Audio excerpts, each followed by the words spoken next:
everybody? Welcome to the Southern Spotlight Show once again. Hope you guys are doing great. We're doing amazing right now because the Braves are in the playoffs. What an awesome day. Very stressful day, but you know, we made it. We made it. We made it. We made it. Okay. The Braves are in the playoffs. And we made it in the most Atlanta fashion.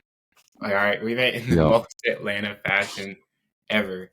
And it's okay. Like every Atlanta team wants to drive us crazy. We talked about this yesterday, y'all, that Atlanta teams just want to drive us crazy. But it just happens. We did it and we're gonna take it. We're gonna run with it. But making it to the playoffs with all the injuries that we had, that's a positive thing. That's a very positive thing because most teams are not going to be able to prevail and make it to the playoffs with the injuries the Atlanta Braves had this year. I do not ever believe in moral victories, but this is the first time I'm ever going to accept it. Like this should be accepted because God, the injuries are crazy. I would have never thought we were making it. But yeah, how are we feeling right now about the Braves? We got the Padres coming up. What do you feel about the Braves in this series? Well, yeah, first of all, we should have won the first game. Terrible pitching at the end. I don't know. I was having this conversation with my friends. I was talking about why we didn't have Iglesias in. I didn't realize he had already pitched. But Pierce Johnson's not really the guy that you want with your season on the line. So hopefully they don't do that in the playoffs. But yeah, giving up a homer to Lindor and losing to the Mets is never fun. But, we were a lock to win game 2. We were never going to lose that. So, yeah. It sucks for the D-backs. Unfortunately, I wish we swept the Mets because I just don't want to see the Mets in the playoffs. Not in terms of playing them, just in terms of seeing them in the playoffs. I hate that team. But yeah, we got the win. That's all that matters. My highlight for the second game, we're not really going to talk about the first game because we lost it. It was a way better game, though. Ozzy had 5 RBIs. He was popping off. But, I made the player of the game for this game, Marcell Ozuna, because he had that pretty much playoff clinching single. We were up 1-0, but it was a 2 RBI single, pretty much put the game to bed. It was a pretty boring game. We only had 6 hits. They had 3. We had 8 total bases. They had 3. We did leave a lot of runners on base with 7. They left 4. They had an error. We had no errors. And then we struck them out 11 times and we struck out 7 times. So, yeah, I mean, it was a good pitching game from us and a good defensive game. And, we needed it to get in the playoffs and we got it done. So, yeah, Marcell Ozuna's a 2-run single got us in the playoffs pretty much. An MVP for the Braves, man. He has been. Oh, yeah. Now we got to get serious. Like you said, we got the Padres coming up. I mean, guys, this team, they have a lot of elite players on there. I'm not going to be that biased fan that's like, oh, we're going to win this series. I mean, let's be realistic. Braves are battling with injuries. And we already know about Tatis. We know about Machado. We know about these guys. Their pitching has been good throughout the season. And I'm just not going to sit here and say the Braves don't. I'm not going to say we don't have a chance, but I'm not going to say we're going to win. Golden, give us your prediction on this series. Starts today. Gets crazy. Yeah. Yeah. This is a tough matchup. This is not really a matchup we want to see in the playoffs. The Padres are always a really underrated team. They beat the Dodgers. It wasn't last year, I don't think. I think it was 2 years ago in the playoffs. They always seem to make a run. Yeah, Tatis is back. He's been hurt, but he's back. He's one of the better players in MLB, up-and-coming players. Machado's just been doing his thing for years. But their pitching's really good. They've got Dylan Cease, Michael King, Joe Musgrove. And Michael King is the guy that we're going to be facing in Game 1. And he's got a 13-9 record. He's got just under a 3 ERA, which is best for 9th in the league. He had over 200 strikeouts, which was 10th best in the league. And yeah, he's been a top 10 pitcher since coming over from the Yankees. Yeah, I don't have high expectations for this series. The Padres are pretty heavily favored, and not surprising. Yeah, I don't know if we're going to take it to a game 3, honestly. I think we could just be up and out of there in 2 games. I'm not having us winning. I'm not having us winning the series. Definitely not. They might sweep. Yeah, I can't give a prediction on that exactly because we're going to throw Sale out there for one of these games. I know that, probably Fried. If he's able to play. Yeah, if he's able, well, back spasms. But You know, I hopefully he can pitch through it. But yeah, if he can't, I mean, I don't know. I'm gonna have us losing the series, whether it's 2-0 or 2-1. It don't really matter. Braves aren't making it past the first round. Sorry, guys. This is not the matchup we wanted to see. The Padres are a dang good team. Yeah. Yeah, I'm going Padres, but I'm going to say Padres in 3. I'm not going to say clean sweep. I'm not going to say that. I believe we get one game, man. Out of our pride, We got to play on the road too. That's the issue. it's on the road. But Yeah. that's the thing, though. On the road in baseball, this is a good topic, right? On the road in baseball, I feel like you have a better chance of winning games than when it comes to playing on the road in the NFL, Baseball's especially in pretty college. much unpredictable. I mean, So it's probably the unpredictable hardest because sport to predict. yeah, that Braves and Astros World Series. Yeah. Soler, where do you have that big time home run at? It was in Houston. Like, I just feel like they don't have much, stress on their shoulders. They're not as nervous when it comes to a quarterback in college football playing on the road at Alabama, at Neyland Stadium, I agree. in Florida. I'll throw Florida in there too. So it's not as hard, but I mean, baseball's a hard sport. It's a very hard sport in general. So, but yeah, guys, we're gonna go Padres in this series. We're still rooting for the Braves. Don't get us wrong, we're still rooting for them, but we would be really shocked. Hey, even if we won, we'd have to see the Dodgers. Like we don't want to see that. I don't want to see Freddie Freeman beat us. I don't. I like him, but I don't. Um, But yeah, guys, before we get into this next segment, if you are liking this show, give us a like on this video right now. And if you guys have been continuing watching us, subscribe. And if you're new to the show, subscribe if you're new.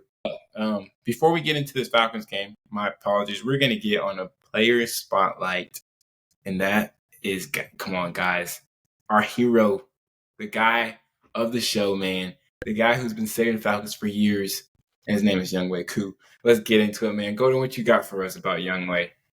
Yeah, so obviously, yeah, he's our goat. He's one of the best kickers in the league. Yeah, so he's 5'9", 185 pounds. So he's a bigger boy for his size. He's got the strong leg. He was born in Seoul, South Korea, on August 3rd, 1994. And then I believe he moved to New Jersey because he went to high school in Ridgewood, New Jersey.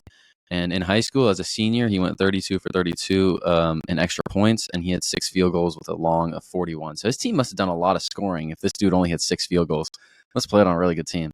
But yeah, he so far this season, he's played 4 games. He's attempted 9 field goals. He's made them all. He's attempted 6 extra points. He's made them all. He's had 7 kickoffs for 452 yards and 2 touchbacks. He went to college at Georgia Southern in the Sun Belt Conference, where he was first team Sun Belt in 2016. And then he went undrafted in 2016. He's been with a variety of teams like the Chargers, Patriots, obviously the Falcons. But yeah, in his career, he's been, one of the better kickers. He's had 183 all-time field goals attempted, and he's made 163 of those, which is good for 89.1%. And he just recently had his longest, which was 58 yards. And he went to a Pro Bowl in 2020. So yeah, I'm surprised he hasn't been since. But yeah, his strengths are the clutch gene, obviously. Field goal percentage, which he is top 4 ever in field goal percentage. And, he hasn't been in the league for, an insane amount of time. He's already top 4. So, yeah, Koo, one of the better kickers. Like I said, I don't know how he hasn't been to more Pro Bowls. And then he's also known for his onside kicking ability. But hopefully we don't have to do that much because, we're obviously going to be losing the game if he has to do onside kicks. But yeah, Koo's one of our better players. And I think he's one of the better kickers in the league. Honestly, I'd put him top 3. But yeah, that's Younghoe Koo. He's him, y'all. He's him. That's all we can say. Best described about him is that clutch gene, man. But Koo has been nothing but consistent for the Falcons, and he's going to probably be a Falcon for life, guys. We love that guy here. But with that being said, we may need him again for this Bucs game, and this is just another significant game that the Falcons have coming up. This is a huge game on this Thursday. Falcons get a win here. They're first in their division. But there's so many things that we need to fix before we get into a game like this. And I know our fans are going to be fired up. I'm going to be one of those fans there. That's going to be crazy. And if we pull up the stats here, I mean, we can see what both teams have been through these first 4 games. And go ahead and, I mean, cover through the stats here from what we have seen through the first 4 games for both teams, because, I mean, from our offensive side, we don't look too impressive. The Bucs do look pretty good on the offensive side. So what you seeing here? Yeah, so obviously we talked about Kirk needing to be better, making better decisions. He's been extremely mid this year. I mean, he's had the same amount of interceptions as touchdowns. He's had 864 passing yards, 4 touchdowns, 4 interceptions. You turn the ball over as much as you score, it's never going to end well. Our rush offense, 411 yards, 102 yards a game, which is actually very solid. Not because of Bijan. But Drake London's been great. He's had 20 catches for 200 yards and 2 touchdowns. He's finally stepping up. He's going to have 1,000 yards this year for sure. Our defense has really been the main focus. We've allowed our opponents to 191 passing yards a game, which is 13th. 25th in rush yards, though, so we're not doing that amazing, with teams on the ground, which this week going against, some pretty solid running backs, so we're definitely going to need to step that up. 20th in opponent yards a game, so honestly, I think that the defense has been making turnovers, which has been, good for us, but overall really hasn't been amazing because, we're 27th in sacks. Nobody's getting to the quarterback. Honestly, I just think it's that secondary. I think our secondary really has just carried us. And I think that'll continue to be the case. This week, we're really going to need it because Baker Mayfield has been playing out of his mind, almost 1,000 yards already. He's got 984. He's got 8 touchdowns, only 2 interceptions. Him and Sam Darnold, it'd be the most random quarterbacks. Obviously, Baker's a little bit better, but Baker has been hooping. The Bucs rush offense hasn't been as good as ours, so that's going to be a key factor. I think this game, our defense just stopping them on the ground, but that doesn't really matter too much because they've got Chris Godwin, who has 27 catches, 322 yards, and 3 touchdowns. I'm pretty sure he's like top 3 right now, a top 3 receiver in terms of stats. Mike Evans, 18 catches, 214 yards, also 3 touchdowns. So they score a lot of touchdowns. Baker Mayfield's been throwing a lot of touchdowns to those 2 guys specifically as well. The Bucs have 8 sacks. They have double the amount of sacks we have. Their third down defense is 18th in the NFL. So, yeah, I think Kirk's gonna have to step up this game. The Bucs have been playing really well, but honestly, our offense needs a game where we just score like 4 touchdowns. We need a solid game from the offense for once. Honestly, I know that's asking a lot, and I won't even have that. I won't even have us scoring that much. But we need an offensive breakout at some point because the defense can only hold on so long, especially against a team that's been playing so well on offense like the Buccaneers. Well, there was one thing that hit there on the stat sheet for the Bucs that gave me a little glimpse of hope. And it was their rush yards that they give up a game. They're 22nd. I know the Falcons were high up there on rush yards per game, gave it 25th. But if they're 22nd and we have a better rushing attack than them, I think that's something the Falcons have to lean on in this game. And that's running the rock. And maybe that may lead to more touchdowns, especially when we get in the red zone. But, I mean, Falcons were terrible at having a lot of flags last game, and the worst point of the game to have a flag, and it was killing the drive. So maybe they may clean it up, but they've only had 3 days to prepare for this game. So we do hope that they clean that part up. But I say we get into key matchups because before we give our prediction, I say the biggest key matchup for the Falcons here is the wide receiver versus Atlanta's secondary, and that's Mike Evans pretty much and Chris Godwin first our secondary. And the thing is, Raheem Morris, his defensive scheme has been honestly excellent for the Falcons. From last year, we had Ryan Nielsen, and his defensive scheme was very aggressive. And with our personnel, that's not going to work. AJ Terrell, I love AJ Terrell, but he's going to get beat over the top. And if he has a bigger receiver that he's guarding, he's going to get beat over the top. So the scheme that Raheem has is they got everyone backing up, and you got to beat us by just throwing short. And if you get greedy, we're picking you off. Like, I love it. I love it because you have to be disciplined as a quarterback. And I think Baker Mayfield is a greedy quarterback. I do think he's a really good quarterback. Don't get me wrong, but I think we may catch him a little bit. That may be one of those Justin Simmons, Jesse Bates type of interception day when we need it most. And that's why I showed you. I texted you. I showed you Falcons defense efficiency when it comes to giving up big plays. They're number one in the league by not giving up big plays. So that's the reason why the Falcons defense is key to them in games. Because last year it wasn't like that.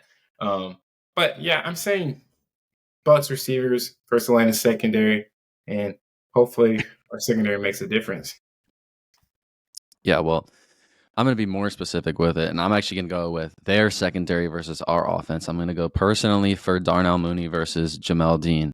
Obviously, Mooney's been great for us this year. He's second on the team with 24 targets, only behind Drake London at 31. He's got 225 yards on 15 receptions, which leads the offense. Mooney has had a 1,000-yard season before, having caught 81 passes for 1,055 yards for the Bears in 2021. He's not that big. He's decently sized. He's 5'11", 177. Obviously, that's not the biggest receiver, but he has big play explosiveness, and he can pick up yards after catch. As we saw that when he scored that big touchdown on Monday Night Football. But he gets the biggest chunk of his snaps have come on the left side of the offense, which is in the vicinity of Jamel Dean, who plays on that side on defense. Jamel Dean himself has been a really good cornerback in this division and for the Bucs for quite a few years.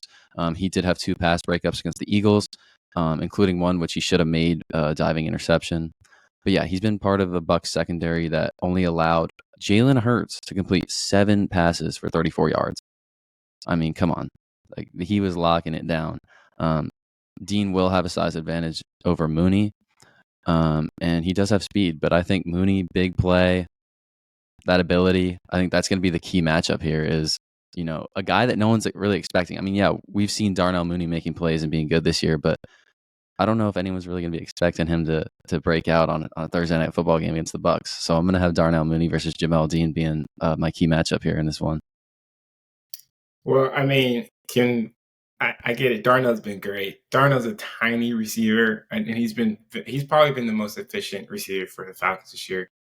But guys, we have 2 players that are in the top 10 first-round draft picks that are not giving us what we need. And we can question it and can be like, is it Drake London and Kyle Pitts' fault? Or is it Kirk Cousins' fault? Or is it the offensive coordinator's fault? Which one? I really cannot tell you. But if the Falcons want to beat the the Buccaneers, you're going to have to feed Drake London and Kyle Pitts. It's just not going to happen. These screen routes that we're throwing to Darnell. And, I mean, if you want to throw a screen route, you probably should throw it to a bigger receiver who's going to be able to break a tackle. Darnell's not the type of receiver that I think is going to make a move and get by you and get 10 plus yards off a screen route. I think Drake London is that type of player because he's a bigger receiver and can do that. But are we going to be able to scheme our tight end and feed him the ball? Is he gonna have another game with 0 catches, 0 yards, or 2 catches, 27 yards? I mean, you're drafting the guy top 5. And I know we talk about Kyle Pitts a lot. I know we talk about him a lot, but guys, he has to be able to be involved in the offense for the Falcons to be an actual contender from what people call us. You're not going to be a contender until you start feeding Kyle Pitts. But I'm already getting frustrated with that situation. So let's get to our predictions real quick. And guys, like I said, I'm going to this game, and I don't want to expect. I don't want any disappointment. But from what I saw, I'm gonna go Bucs. Because Bucs and Falcons last year was a high score game with Desmond Ridder. Remember that. Desmond Ridder. Look at the last home game, Falcons versus Bucs. Desmond Ridder was throwing dots on them. So I'm gonna go Bucs 28, Falcons 31. Cool game winner, back-to-back games. Go ahead, Golden. I don't agree with the coup part. I think we are going to win, and we're going to win by a touchdown. I've got us 24-17. I don't think it's going to be that high scoring. 31. I mean, like I said, offense does need to have a big game and a breakout game. Maybe this is the game, but for me personally, I'm going to go 24-17 Falcons. Only reason why I said that is because it's a Thursday night football game. Both teams are coming out playing on Sunday. And maybe the defense maybe they both slack. Maybe they're tired from that Sunday game because, I mean, these are older guys. In college, I feel like people can get back and just keep on going, play that Thursday and lock up. But maybe the Falcons and Bucs are two different teams that are able to lock things up. But, hey, we'll see who wins this game. We're rooting for the Falcons. And let's get into our next segment about the Atlanta Hawks. This topic is actually going to be about a little bit about Trae Young and Zaccharie Risacher. And as many of you guys know, Hawks had the first overall draft pick, and that was our guy Zaccharie Risacher, guys. And we got to see a glimpse of what he is, what's his play style like a little bit in the summer league. And some of you guys were not impressed. Some of us weren't impressed. Some of us was like, we'll just find out. But I feel a little differently. I do not think he's going to be a superstar in the making, yes. But I think he can be a good role player. I really do think he can be a good role player, a consistent role player. And with that draft that we just went through, guys, if you get a consistent role player, you pretty much got an A+ in the draft, because only one player right now that I can say that could probably be a superstar in that draft, and that's probably Shepard. And Shepard or Trae Young, taking Trae Young, right? We already have our point guard. We don't need a Shepard. So you won. You won in the draft. And seeing Ricochet play so far, I mean, how do you feel that he's gonna fit alongside Trae Young? Because we're gonna need a wing piece, and we're gonna need some scoring. Well, yeah. Obviously, I don't know too much about him. He's out of France. I don't know who he's been playing against, but yeah, he looked good in summer league. But yeah, he's a tall wing. I mean, he's 6'10", so it's gonna be really hard to block his jump shot. He is super athletic, and honestly, everything I've seen from him has been on the fast break. So if we can just run a fast-paced offense, I think he's gonna do really good in it. Because he can finish at the rim really well. Obviously, 6'10". He's a really skinny guy. I think you compared him to a rookie Giannis, kind of. Obviously, if he got as jacked as Giannis, that'd be pretty nice. But I highly doubt that's going to happen. But yeah, I think next to Young, he's going to make some electric highlights for sure. But it's going to be at the expense of DeAndre Hunter. Obviously, if he's going to play more, Hunter's going to have to, not play as much.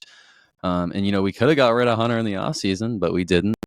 So yeah, I think if Risacher is really going to shine this season in particular, because obviously I don't know how long DeAndre Hunter is going to be in Atlanta, then we're going to have to, cut down on his minutes. But yeah, I think shooting wise, he should be good. If he can shoot 3-ball at 6'10", nobody's going to be able to block him. And like I said, fast-paced offense, I think he'll do just fine. I don't think he's going to be a superstar really either. But if he can be a good enough role player for us to help out Trae on offense, and, play some defense too at 6'10", be able to, guard the rim and everything, then yeah, we'll have a pretty good season with him. But, I don't know too much about him yet. We're going to have to see what he looks like in his first season really to get a feel for that. But yeah, I think if he wants to play more, then, DeAndre Hunter's going to have to go bye-bye. Well, the upside for Ricochet is pretty high. I do. Like, we also have to remember he is 19 years old, very young player. And yes, he's skinny, very skinny, puts some weight on his body. Who knows what type of player he can be?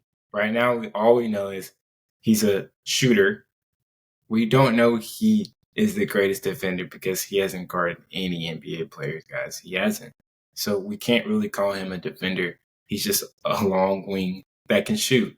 And the thing is, if I had to talk about how he's going to fit alongside Trae Young right now, I think he's going to be a great catch and shoot player, a lob threat, and a player that's just going to go around Trae. I mean, he has watching him throughout the summer league, he has a pretty good basketball IQ.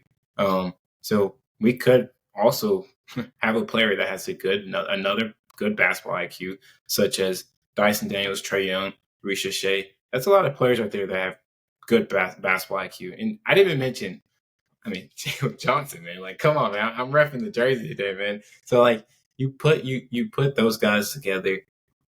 I think the Falcons. I think the Hawks are going to have a good, solid team this year.